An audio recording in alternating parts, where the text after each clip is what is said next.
नमस्कार, मैं हूं प्रशांत चुरहे।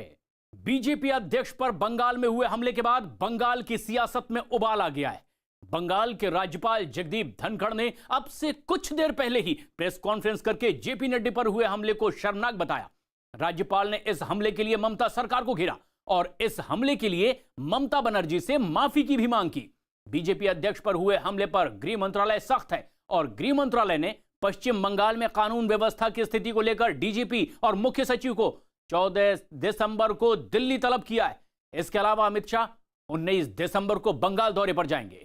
और ऐसे में जबकि अब से कुछ देर पहले राज्यपाल ने सीधे ममता सरकार पर हमला किया और उन्होंने कहा कि यह अलार्मिंग सिचुएशन है पश्चिम बंगाल के भीतर और राजनीतिक विरोधियों को डराने के लिए सरकारी तंत्र का गलत इस्तेमाल किया जा रहा है। उन्होंने सीधे सीधे ममता बनर्जी को कहा है कि अगर आप अपनी संवैधानिक जिम्मेदारियां खत्म कर देंगी तो वहां से फिर मेरी जिम्मेदारी शुरू होगी। सीधे तौर पर सचेत करने, सजग करने की भी कोशिश राज्यपाल की ओर से ममता बनर्जी को। उन्होंने कहा कि जो हादसा हुआ है बेहद शर्मनाक है और दुखद भी है।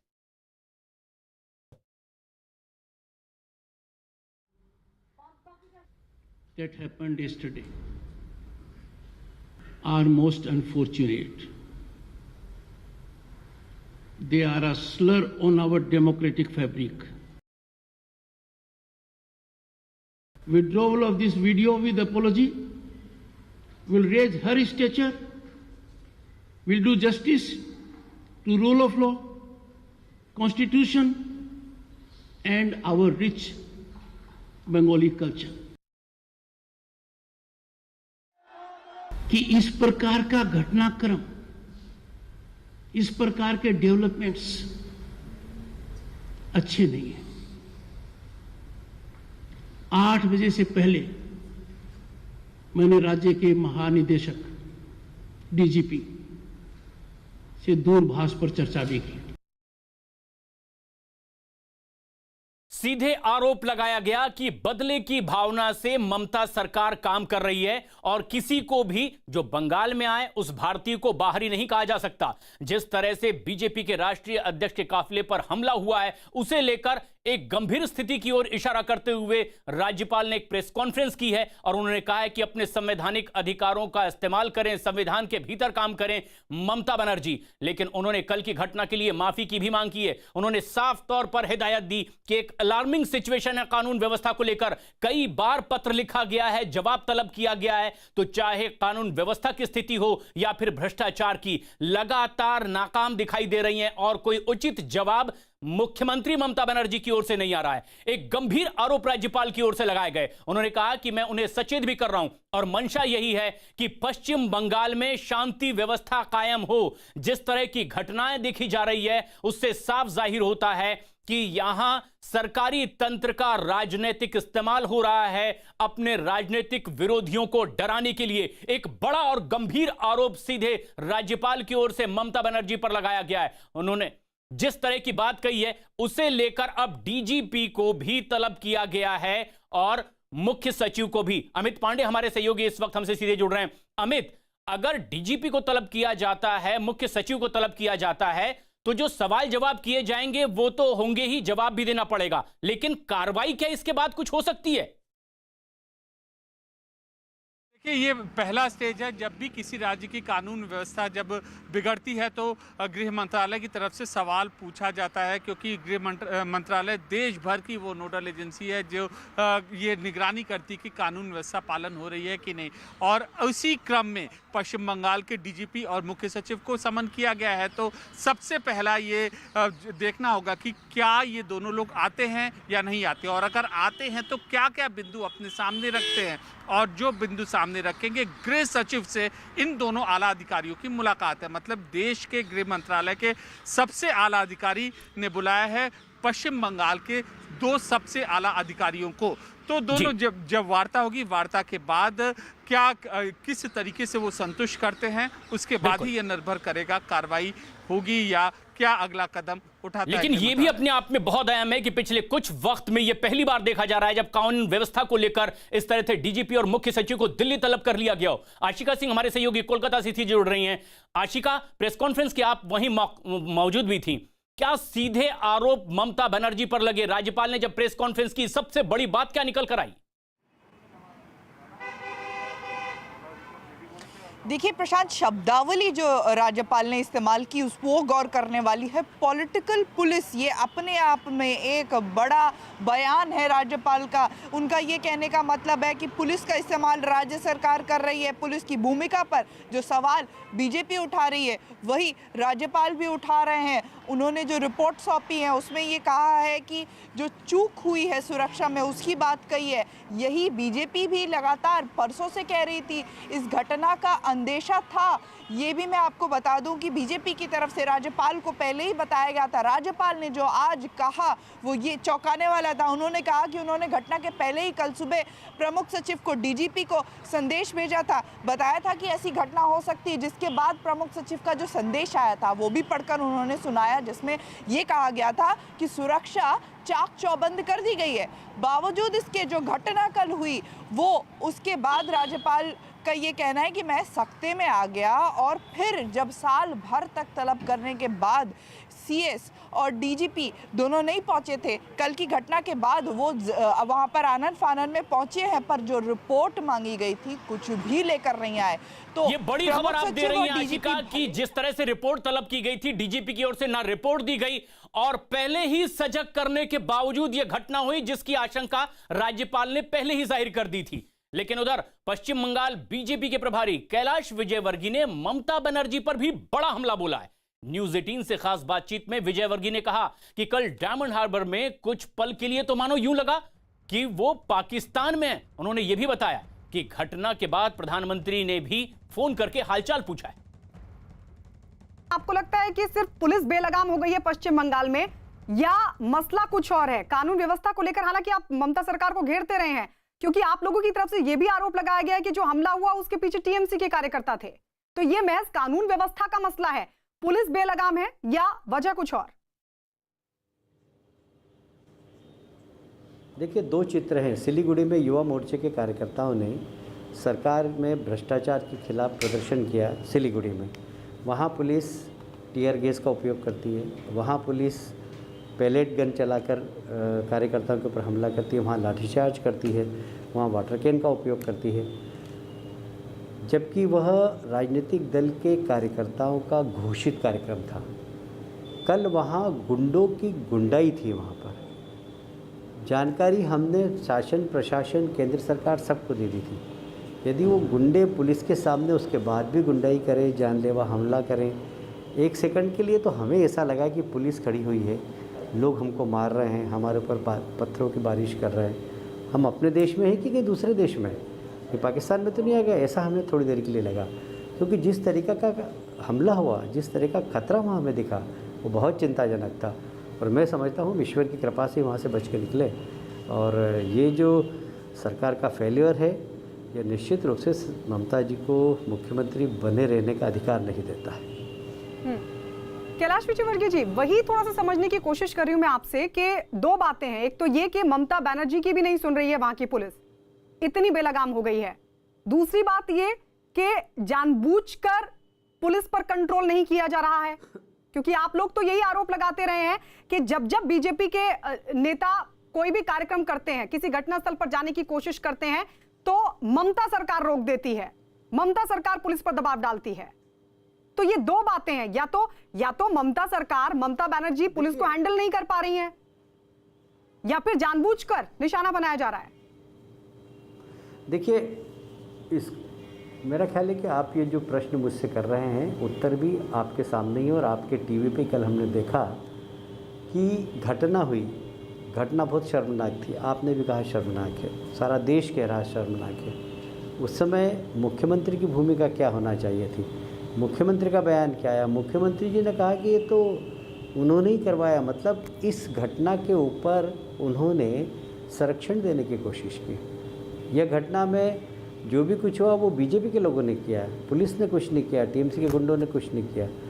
जब जवाबदार व्यक्ति, मुखिया, यदि इस प्रकार के कृत्य को ढांकने की कोशिश करे, इसका मतलब है कि यह कृत्य उनके संरक्षण में हुआ, उनके इशारे पे हुआ, और मुख्यमंत्री के इशारे पे ये सब हुआ है।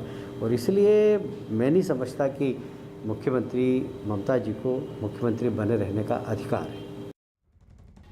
बड़ा हमला पश्चिम बंगाल की मुख्यमंत्री ममता बनर्जी पर बीजेपी की ओर से, और राज्यपाल ने भी उन्हें सचेत किया है। आशिका सिंह हमारी सहयोगी कोलकाता से लगातार हमारे साथ बनी हुए हैं। आशिका, अगर राजनीतिक विरोधी इस तरह की बयानबाजी करें तो समझ में आता है कि यह विरोध के लिए हो सकता है, लेकिन राज्यपाल गंभीर आरोप लगा रहे हैं। कोई एक्शन रिएक्शन ममता बनर्जी की ओर से अब तक देखने को मिला है पश्चिम बंगाल में?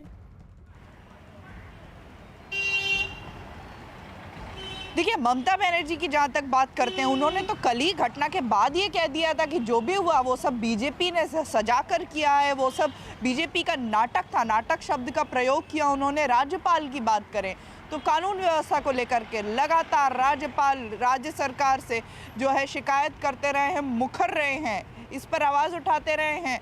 दिल्ली को शिकायत भी की है और बीजेपी की तरफ से भी राज्यपाल को बार बार शिकायत की गई है, लेकिन टीएमसी की तरफ से, राज्य सरकार की तरफ से बार बार राज्यपाल की भूमिका पर सवाल उठाया गया है। जब भी राज्यपाल कानून व्यवस्था पर सवाल उठाते हैं तो उन्हें बीजेपी का एजेंट कहा जाता है। आशिका, ये तो आरोप प्रत्यारोप होता रहा सियासी, लेकिन जो कल घटना हुई वो हर किसी ने देखा, पूरी दुनिया ने देखी। उस पर कोई कार्रवाई हो पाई है? किस तरह की कार्रवाई आगे बढ़ती दिखाई दे रही है जमीनी स्तर पर?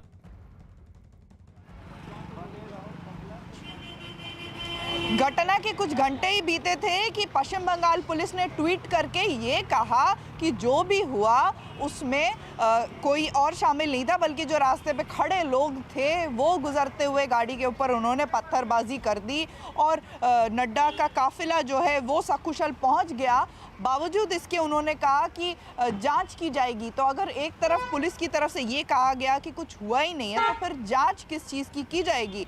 ममता बनर्जी की तरफ से सीधा सीधा आरोप लगाया गया है, जो भी हुआ है बीजेपी ने किया है, बीजेपी उसके पीछे है और इस मामले की जांच करेंगे और ये साबित करेंगे कि बीजेपी इसके पीछे है। तो कहीं ना कहीं जो तस्वीरें देखने को मिली उसके इतर जो टीएमसी की तरफ से लगातार बयान आया है वो बिल्कुल ही विपरीत रहा। तो ये बेहद आश्चर्यजनक स्थिति कि पुलिस ने कह दिया कि इस तरह की हिंसक घटना नहीं है, उसमें उनकी कोई जिम्मेदारी नहीं, जांच पड़ताल की बात ही नहीं। लेकिन वहीं पश्चिम बंगाल के मुख्यमंत्री ने कह दिया कि यह सब कुछ बीजेपी का रचा है। लेकिन बंगाल में बीजेपी अध्यक्ष जेपी नड्डा और उनके काफिले पर हुए हमले की खबर जैसे ही फैली, गुस्साए बीजेपी कार्यकर्ता सड़क पर उतर आए। देश के अलग अलग हिस्सों में बीजेपी के कार्यकर्ता ममता सरकार के खिलाफ नारेबाजी करते हुए दिखाई दिए, उनके पुतले जलाए गए। बंगाल से लेकर मध्य प्रदेश तक बीजेपी कार्यकर्ताओं का गुस्सा सड़कों पर दिखाई दिया।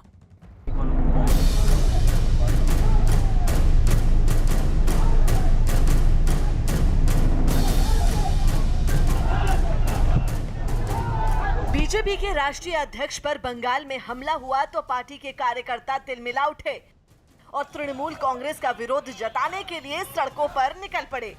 इसकी एक तस्वीर नॉर्थ 24 परगना में दिखी, जहां बीजेपी कार्यकर्ता पोस्टर बैनर लेकर ममता सरकार का विरोध जताते नजर आए। इनमें बड़ी संख्या में महिलाएं भी दिखी। प्रदर्शनकारियों ने सड़क पर टायर जलाकर रास्ता तो रोका ही, साथ ही वहीं धरने पर भी बैठ गए।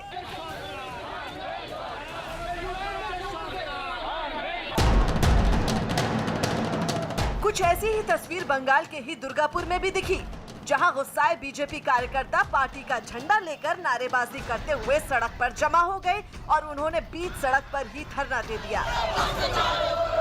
हालांकि प्रदर्शनकारियों ने गाड़ी की आवाजाही के लिए रास्ता छोड़ा, लेकिन धरने का असर ट्रैफिक पर साफ साफ नजर आया। प्रदर्शनकारियों का गुस्सा बंगाल पुलिस और राज्य सरकार, खासकर ममता बनर्जी के खिलाफ दिखा। नॉर्थ 24 परगना और दुर्गापुर की तरह आसनसोल में भी बीजेपी युवा मोर्चा के कार्यकर्ता पार्टी अध्यक्ष पर हुए हमले से तिलमिलाए नजर आए।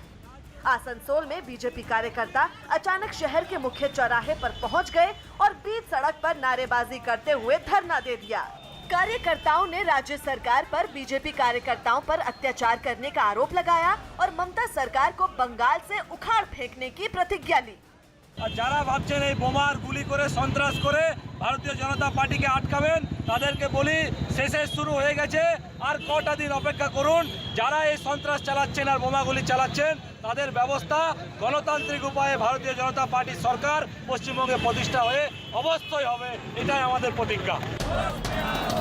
बंगाल में जेपी नड्डा के काफिले पर हुए हमले का असर मध्य प्रदेश के जबलपुर में भी दिखा।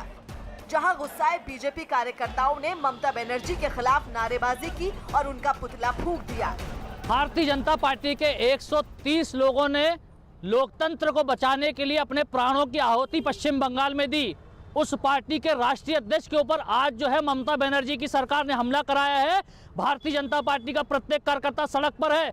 आज मैं उनको चेतावनी देना चाहता हूं कि इस प्रकार का कृत्य बंद करें। जेपी नड्डा के काफिले पर हुए हमले की चपेट में बीजेपी के बंगाल प्रभारी कैलाश विजयवर्गीय भी आए थे।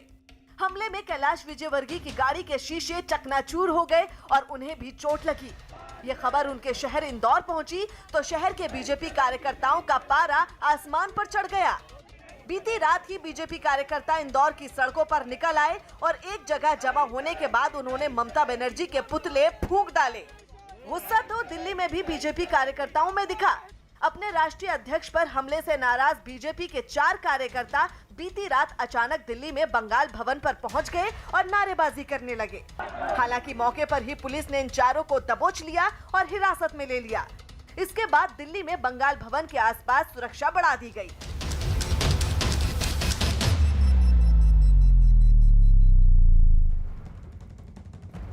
बंगाल में बीजेपी अध्यक्ष जेपी नड्डा और उनके काफिले पर हुए हमले के बाद गुस्साए बीजेपी कार्यकर्ता सड़कों पर उतर आए और मुंबई में बीजेपी कार्यकर्ता ममता सरकार के खिलाफ प्रदर्शन करते रहे। बीजेपी अध्यक्ष पर हुए हमले से नाराज बीजेपी कार्यकर्ता पोस्टर बैनर लेकर ममता सरकार का विरोध जताते नजर आए। कार्यकर्ताओं ने नारेबाजी की। देश के अलग अलग हिस्सों में बीजेपी की कार्यकर्ता ममता सरकार के खिलाफ नारेबाजी करते रहे और कई जगह उनके पुतले भी जलाए गए। दिन दहाड़े लोकतंत्र का गला घोटा जा रहा है। जब इंसान के पास सवालों का जवाब नहीं होता तब हाथों में पत्थर आते हैं। तो ममता जी के गुंडों के हाथों में पत्थर इस कारण है क्योंकि वो भय है, उनकी बौखलाहट है। तो इससे समूचा देश का बंगाली समाज क्रोधित है और आज हम यहाँ से सीधे राजभवन जाएंगे और राजभवन जा करके हम न्याय की गुहार लगाएंगे कि महामहिम राज्यपाल जी राष्ट्रपति तक हमारी बात को पहुँचाएं और बंगाल में राष्ट्रपति कानून लगा करके वहां पर लोकतंत्र की रक्षा करें। बीजेपी नेता और केंद्रीय मंत्री प्रकाश जावड़ेकर ने भी पार्टी अध्यक्ष पर हुए हमले की निंदा की है। कल की हिंसा के लिए उन्होंने राज्य सरकार को जिम्मेदार ठहराया। साथ ही इस मामले में उन्होंने राहुल गांधी और बाकी नेताओं की चुप्पी पर सवाल भी खड़े किए। वेस्ट बंगाल सरकार ही माहौल ऐसा बना रही है और वेस्ट बंगाल सरकार ही ऐसे सारी हिंसा उनके नेता करा रहे हैं। तो ये बहुत ही निंदनीय स्थिति है।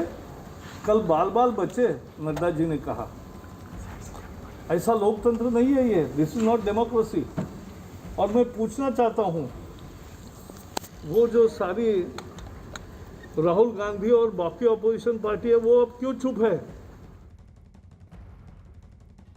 और सीधे अब हमला कांग्रेस पर भी करने का मौका मिल गया ऐसे में, जबकि राहुल गांधी की प्रतिक्रिया इस पर नहीं आई। अमित पांडे हमारे सहयोगी इस वक्त हमसे सीधे जुड़े हैं। अमित, कांग्रेस से सवाल किया जा रहा है अब बीजेपी की ओर से कि आपको यह घटना आखिर क्या लगी? राहुल गांधी रिएक्ट क्यों नहीं कर रहे?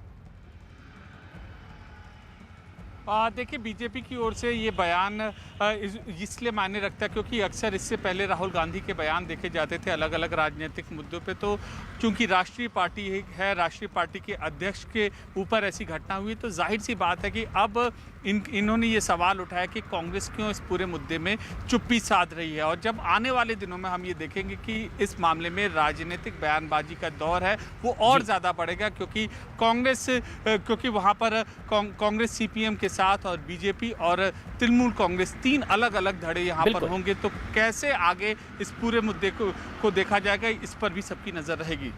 बिल्कुल, क्योंकि पश्चिम बंगाल में विधानसभा चुनाव से पहले राजनीतिक हिंसा का दौर एक बार फिर से शुरू हो गया है। बीजेपी की मजबूती होती ए न्यू देख करके दीदी के दुर्ग में इस कदर हलचल मची हुई है कि बम बंदूक के साथ पत्थर भी चलने अब शुरू हो गए। 2 दिन के दौरे पर कोलकाता पहुंचे बीजेपी के राष्ट्रीय अध्यक्ष को भी अब इस खूनी राजनीति का चश्मदीद बनना पड़ा है।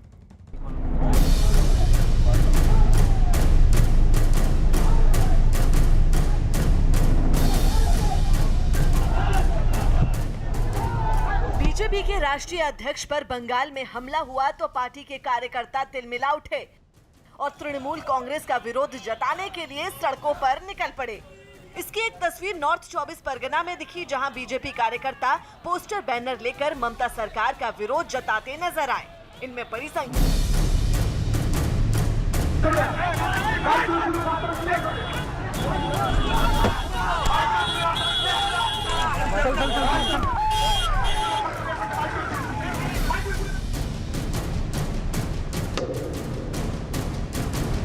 नड्डा जी के पीछे हमारी गाड़ी थी, पथरा हुआ हमारी गाड़ी पूरी तोड़ दी।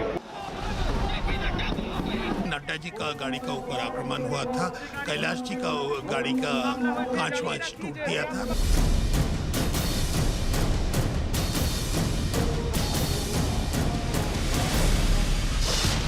बंगाल में राजनीति का रक्त चरित्र।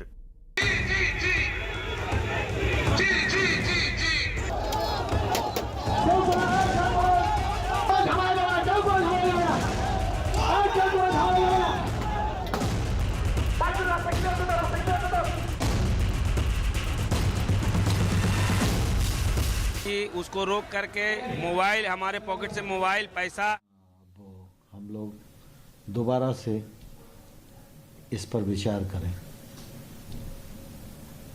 तो हम लोगों ने जब 6वें दौर की बातचीत की तो उसमें यह हुआ कि भाई हम लोग अपनी तरफ से समाधान उनको भेज देते हैं, और वो समाधान क्या क्या हो सकते हैं। तो हम लोगों ने एपीएमसी के मामले में उनकी चिंता थी ये कमज़ोर होगी, तो ये तो हम पहले से ही कह रहे थे कि एपीएमसी को भी सुदृढ़ बनाने के प्रयास किए जाएंगे, लेकिन उनकी चिंता ये थी कि कुल मिला के एपीएमसी के भीतर टैक्स होगा और बाहर जो है ट्रेड होगा उस पर टैक्स नहीं होगा।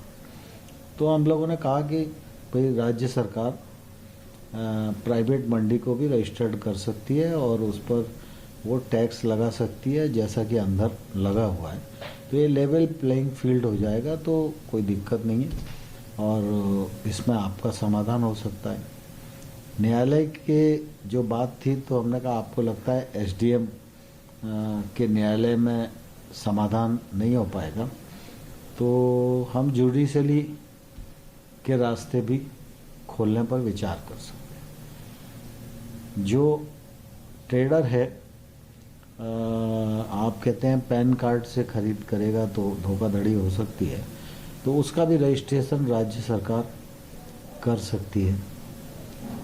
पराली के बारे में हम लोगों ने कहा कि भाई वो जो ऑर्डिनेंस है उसका हम समुचित समाधान आपके हिसाब से करेंगे। बिजली के मामले में उनका जो आग्रह था तो उस मामले में भी हम लोगों ने उनको कहा कि भाई कुल मिला के जैसी व्यवस्था पहले थी वही व्यवस्था रहेगी और हम लोग उस दिशा में बातचीत करेंगे। अब ये सब प्रस्ताव उनके पास हैं और उन लोगों ने जो विचार किया तो उस पर कोई टिप्पणी हम लोगों के पास तो नहीं आई। मीडिया के माध्यम से ध्यान में आता है कि उन्होंने प्रस्ताव को खारिज कर दिया, तो मैंने भी कल प्रेस करके फिर कहा था कि भाई कुल मिला के इन प्रस्ताव पर यूनियंस को कुछ कहना है तो निश्चित रूप से बातचीत कर सकते हैं, इसमें कुछ रह गया हो तो उन पर भी बातचीत कर सकते हैं। तो अभी बातचीत की कोई प्रस्ताव उनकी तरफ से आया नहीं है, लेकिन जैसे ही प्रस्ताव आएगा तो हम लोग उस पर बातचीत करने को तैयार हैं। सर, किसानों ने अपनी तरफ से कि बिल वापस होगा तभी बातचीत आगे बढ़ेगी। टिकैत जी का भी आज एक वक्तव्य आया जिसमें उन्होंने कहा है कि थोड़ा सरकार पीछे हटे, थोड़ा हम वो बिल वापस लेंगे, हम घर वापस जाएंगे। आपको लगता है जो आपने इतने समाधान दिए हैं उसका कोई नतीजा नहीं निकल रहा है? आगे का रास्ता क्या हो सकता है? ये मुझे लगता है रास्ता निकलेगा, मैं आशावान हूँ और मैं आपके माध्यम से किसान यूनियंस के लोगों को कहना चाहता हूँ गतिरोध उन्हें तोड़ना चाहिए।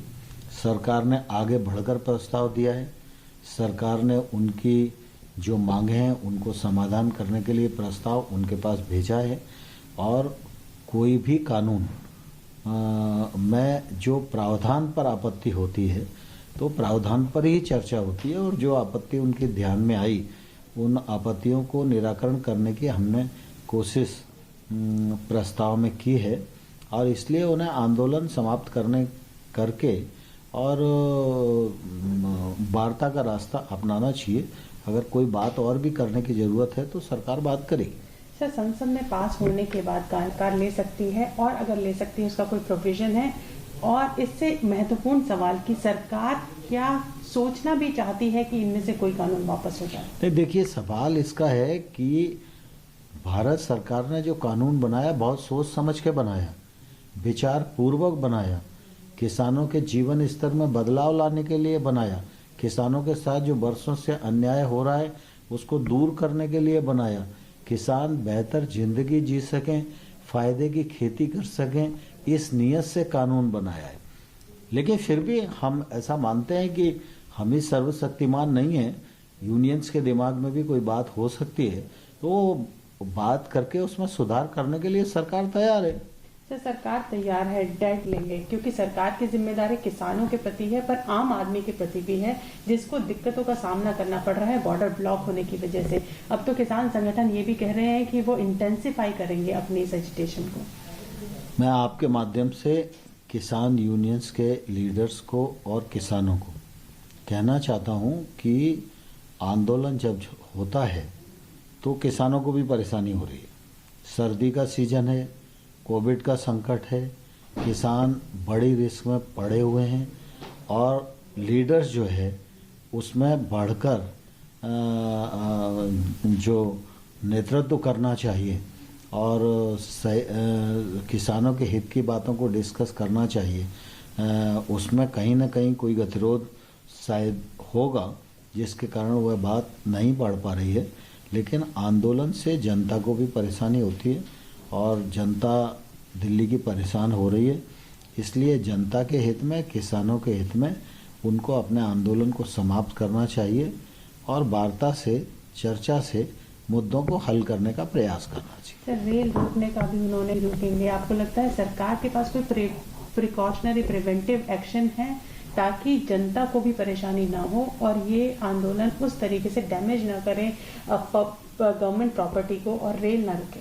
नहीं, मैं आशा करता हूँ कि किसान भाइयों ने अभी तक आंदोलन को अनुशासित बनाकर रखा है। लोकतंत्र में अपनी बात कहने का, आंदोलन करने का अधिकार सबको है, लेकिन कोई भी सार्वजनिक संपत्ति, सरकारी संपत्ति और जनता की परेशानी ये न हो, यह भी चिंता यूनियंस को करनी चाहिए और इस जिम्मेवारी को भी यूनियन को महसूस करना चाहिए। तो सरकार अभी तक डायलॉग का रास्ता अपनाए हुए है, उन्होंने कहा है कि जितना भी हो सके हम किसानों से डायलॉग करते रहेंगे, हमारे रास्ते खुले हैं, पर भय बिनु होए ना प्रीति, क्या सरकार इसमें विश्वास कर रही है आज के टाइम में? नहीं, देखिए दरअसल क्या है, लोकतंत्र में है भय का कोई सवाल नहीं होता। लोकतंत्र में सरकार, जनता, किसान सब एक दूसरे के पूरक हैं और सरकार में जो लोग बैठे हैं वो किसानों की बेहतरी के लिए काम कर रहे हैं। गत 6 वर्षों में प्रधानमंत्री नरेंद्र मोदी जी ने जो ऐतिहासिक काम कृषि के क्षेत्र में किया है वो इतिहास में कभी नहीं हुआ। एमएसपी को 1.5 गुना करने का काम था। यूपीए सरकार चाहती तो 10 साल में कर सकती थी, लेकिन वो निर्णय नहीं ले पाई। मोदी जी ने लागत पर 50% मुनाफा लगाकर एमएसपी घोषित करने का काम किया और उसका फ़ायदा पूरे देश भर के किसानों को मिल रहा है। एमएसपी खरीद की सीमा पर खाद्यान्न की सीमा भी बढ़ाई और इस बीच में उपार्जन लगभग दोगुने से अधिक हुआ है मोदी जी के कार्यकाल में। अगर यूपीए गवर्नमेंट को देखेंगे और मोदी जी के 6 साल देखेंगे तो लगभग दोगुने से ज़्यादा की खरीद मोदी जी के समय में एमएसपी पर हुई है। मोदी जी के नेतृत्व में 10,000 एफपीओ बनाने का काम देश भर में चल रहा है, जिसमें 6,850 करोड़ रुपया मोदी सरकार खर्च करने वाली है। गांव में इंफ्रास्ट्रक्चर पहुंचे, खेती फायदे का धंधा बने, किसान के अपने उत्पादन को रोकने की क्षमता उसकी बढ़ सके, वाजिब मूल्य मिले उसका वो इंतज़ार कर सके। इसलिए गांव-गांव में इंफ्रास्ट्रक्चर विकसित हो, वैल्यू चेन विकसित हो। इस दृष्टि से प्रधानमंत्री जी ने 1 लाख करोड़ का इंफ्रास्ट्रक्चर फंड बनाने का काम किया है, जिसमें लगभग 1500 करोड़ रुपया अभी नीचे छोटी पैक्स को प्रोजेक्ट के लिए जारी भी कर दिया है इन सब चीज़ों का निश्चित रूप से फ़ायदा आने वाले कल में मिलने वाला है। कृषि से संबंधित जो क्षेत्र हैं उनके लिए भी, चाहे फिशरीज हो, चाहे वो एनिमल हस्बेंड्री हो, चाहे हर्बल खेती हो, छोटी फूड प्रोसेसिंग यूनिट हो, मधुमक्खी पालन हो, सबके लिए आत्मनिर्भर पैकेज में मोदी सरकार ने प्रावधान किया है और इसका सबका फायदा आने वाले कल में किसानों को ही मिलने वाला है। और ये जो रिफॉर्म आए हैं, इन रिफॉर्म में ट्रेड बिना टैक्स के होगी तो इसका फायदा भी किसानों को मिलेगा, भ्रष्टाचार पर अंकुश लगेगा, बिचौलियों की समाप्ति होगी और किसान को अपने उत्पादन के वाजिब दाम मिल सकेंगे और कॉन्ट्रैक्ट फार्मिंग के माध्यम से बुआई के समय ही उसको फसल का उचित मूल्य जिस पर वो करार कर सके, इसकी गारंटी मिल सकेगी। किसान महंगी फसलों की ओर आकर्षित होगा, किसान टेक्नोलॉजी से जुड़ेगा, किसान अच्छा बीज और अच्छे पेस्टिसाइड का उपयोग करेगा, वो वैश्विक मानकों के अनुरूप खेती कर सकेगा, अपने उत्पादन की गुणवत्ता को बढ़ा सकेगा, जिससे उसका उत्पाद एक्सपोर्ट भी हो सकेगा।